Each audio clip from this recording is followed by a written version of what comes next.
All right.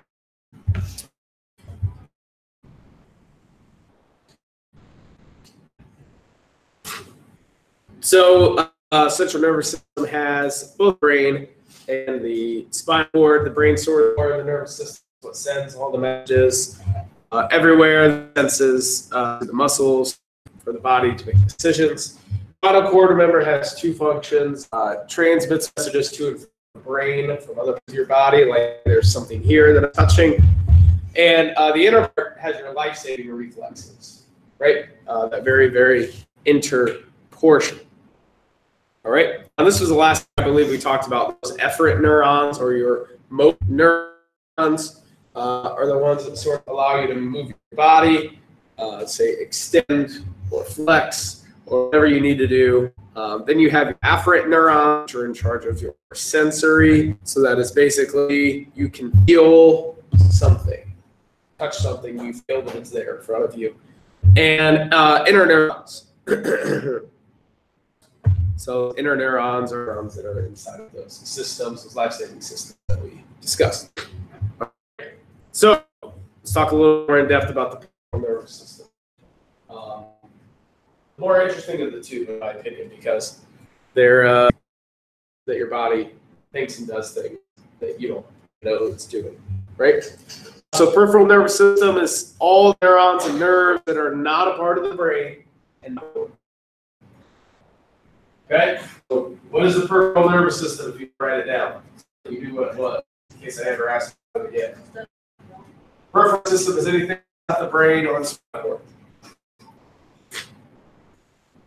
All right, it extends throughout the body.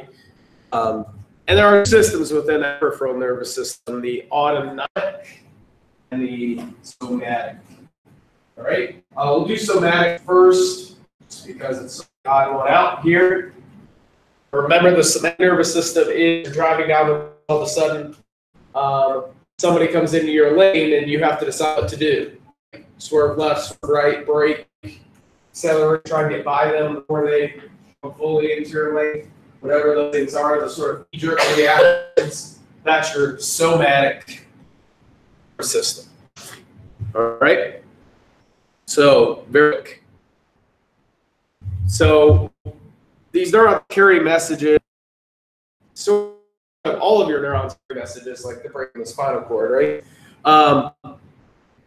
But the somatic nervous system has what's called the sensory pathway. So, it basically sends an immediate message to say, hey, do something or we're going to die, right? Like, make a reaction. That's your somatic nervous system, all right?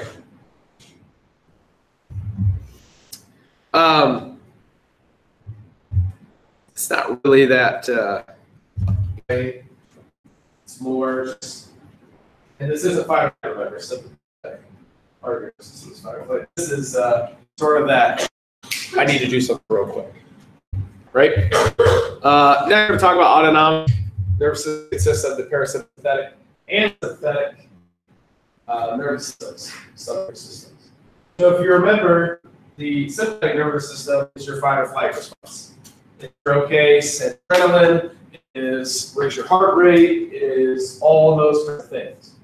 Or to get you ready to fight somebody or to run away from something. Your parasympathetic is probably the exact opposite. It's your normal functions. And these two systems are always sort of competing with each other, right?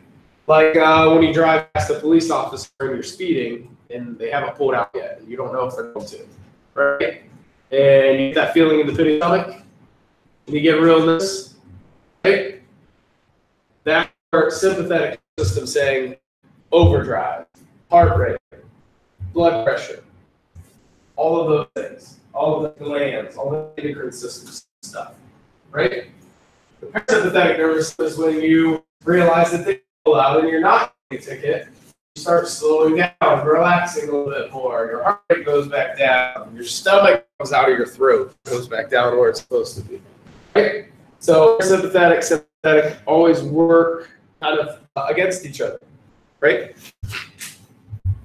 So that sympathetic is that fight or flight, reacting to stress. Parasympathetic is sort of the day-to-day. Right? So think about the parasympathetic, like practice, really key.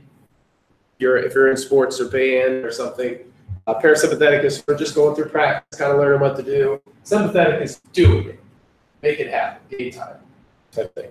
All right. So, how many of you know what the ANS system is? Yeah, well, it was a lot more than those. This video doesn't work for some reason. But the endocrine system is made up of a few things. All right. So you've got a lot of glands in your endocrine system, right? So what I'm actually going to throw a picture of the endocrine system up here. All right, so give me just have it up already. Okay. Picture. I said picture. It's a video, not a picture. Right? So it sort of explains the endocrine system and how the endocrine system functions and or works. There might be some funny words in here. You are free to giggle at your discretion. Right? Because they're going to say testes in this video. It's going to happen.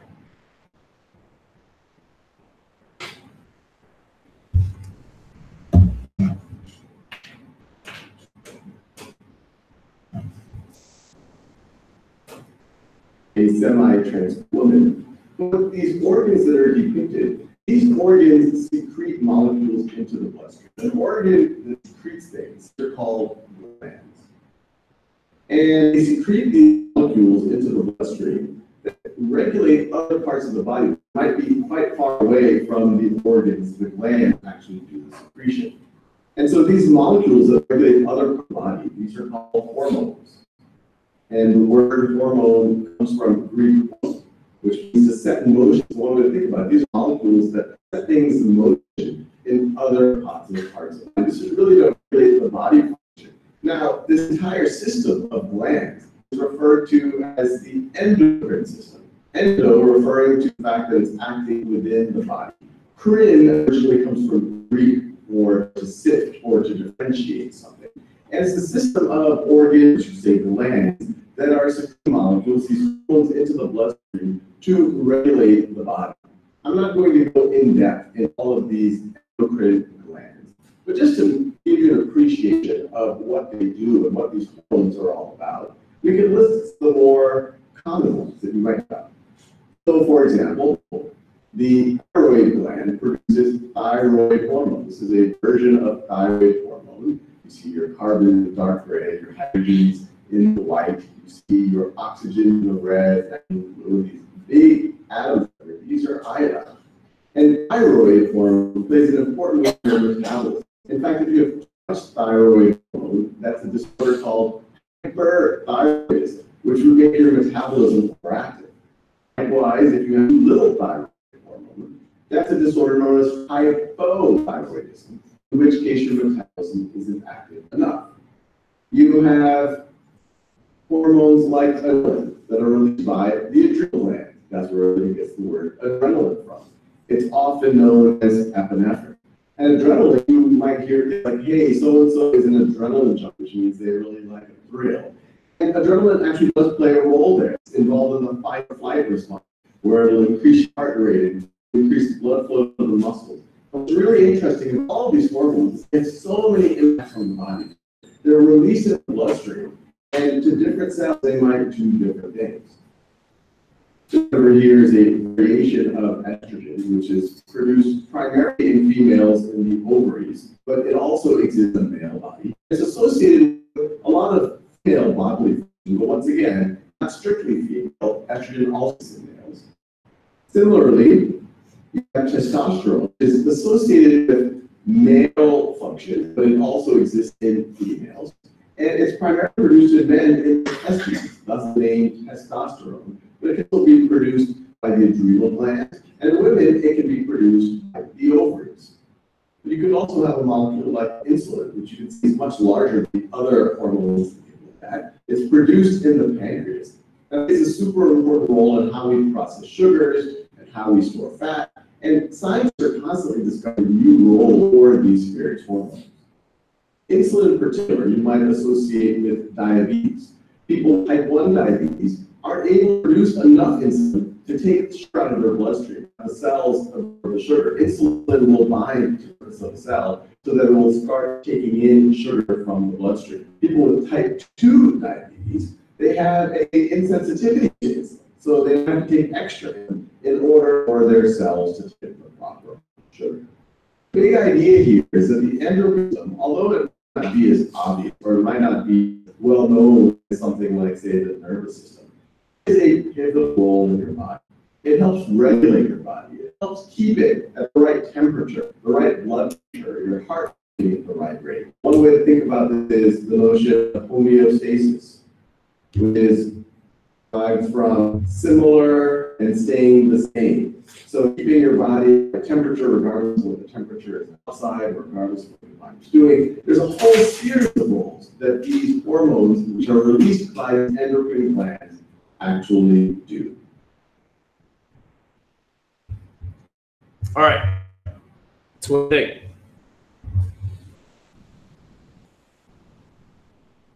Crazy, right?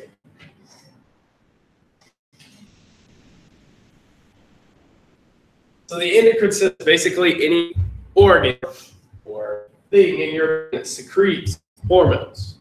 All right? Hormones aren't just estrogen and testosterone, are they? No. All right? That's something you learn today, that hormones can be anything that is secreted into the bloodstream, to the body. And the endocrine system is responsible for that. What does the pituitary gland do? That he talked about in the video.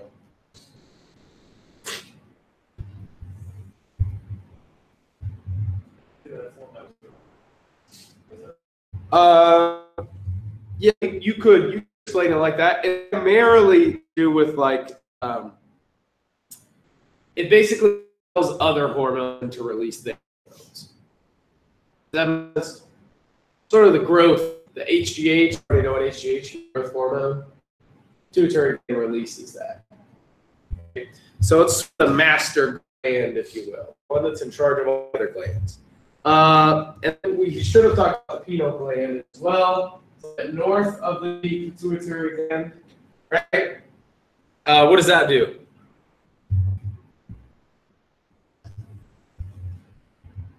Okay. I'm allowed to say I don't know. You figure it out, but it releases a hormone. Anybody know what that hormone is?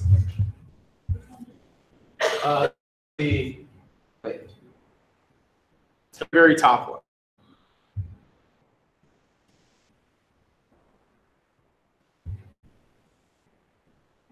Melatonin. Gland releases melatonin. Does what? Makes you sleep. Yeah. You know, gland before you're sleeping, right?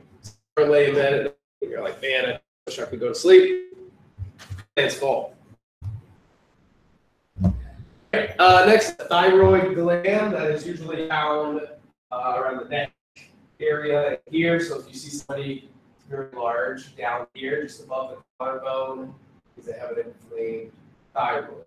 Thyroid can be very difficult to regulate as well, but it regulates metabolism. So if your thyroid gland is not functioning, you will get very fat if you get it taken care of. Yeah, you'll have trouble regulating your body temperature because your body uses your fat as an insulator for organs and stuff, right? So skinnier people are usually colder than fat people. Usually, right? That's why I'm so cold and I'm so hot all the time. I have to warm her up. She's so freezing. It's a weird thing, right? But it works. Right? Pancreas. This is the one that looks like your favorite phallic shape, right? What phallic shape is? Anything shaped like a penis. Yeah. Pancreas. What does a pancreas do? Yeah, sugar. Controls your sugar. Right? So people who have diabetes type 1 or type 2 usually have an issue with the pancreas. Right? Type 1 diabetes, they have trouble getting rid of the sugar that's in their body. Type 2 diabetes, they have trouble producing the insulin. Make sense? Adrenal glands. This one should be pretty easy. I believe it was the only one. Oh, sorry. I was going to say the only one I don't see there, but it is up there. What do adrenal glands do?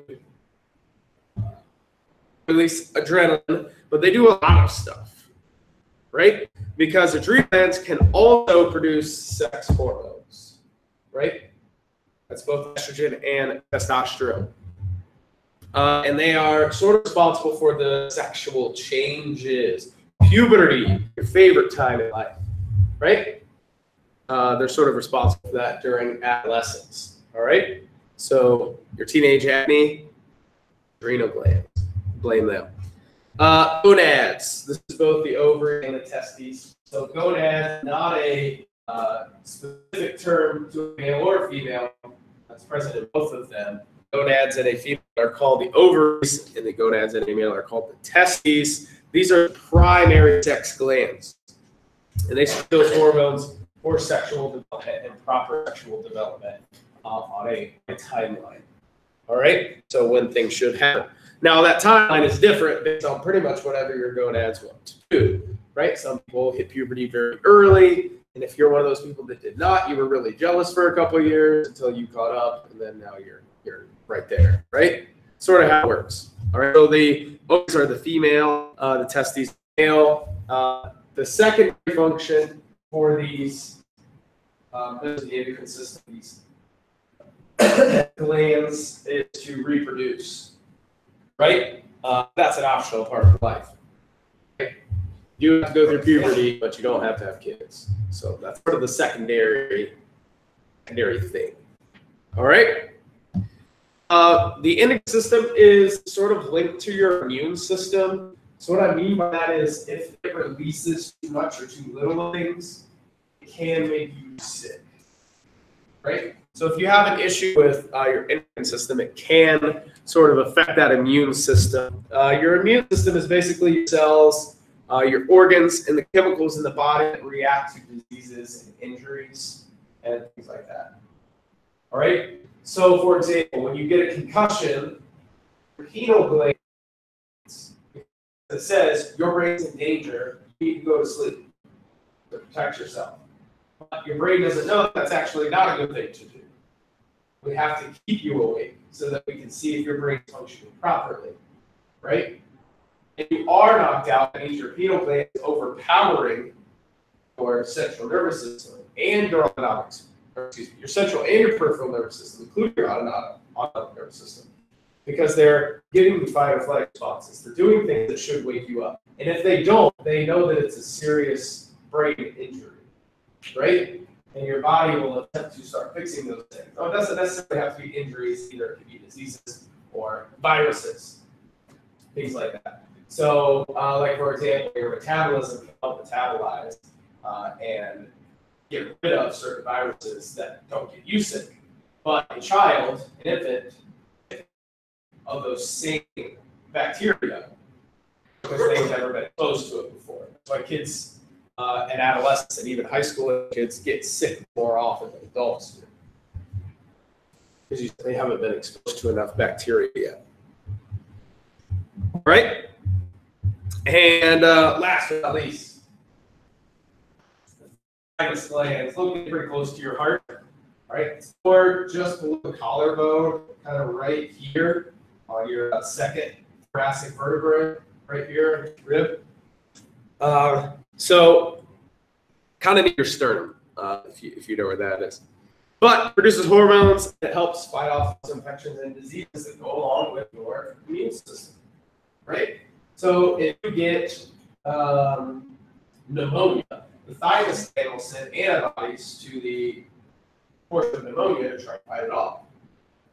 Same for any disease. You get the flu, the thymus gland will try to produce antibodies. Now, your body always has trouble producing antibodies to anything it's never seen before. That's primarily a problem when you go new places throughout the world, right? The Zika virus wasn't a huge problem here, right? But pretty much anybody seen the Zika virus got it immediately. Because it's not that it's that contagious, it's that our body had never seen it before. Same with the United States.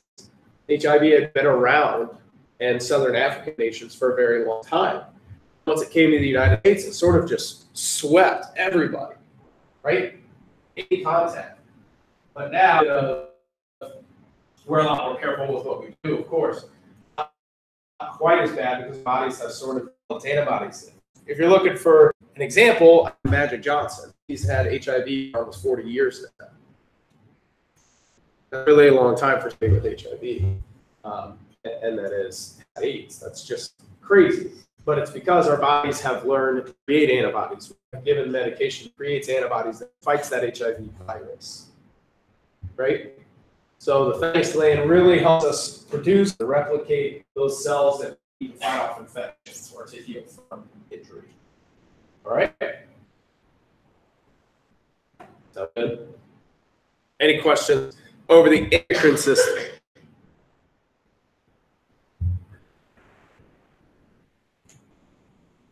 All right.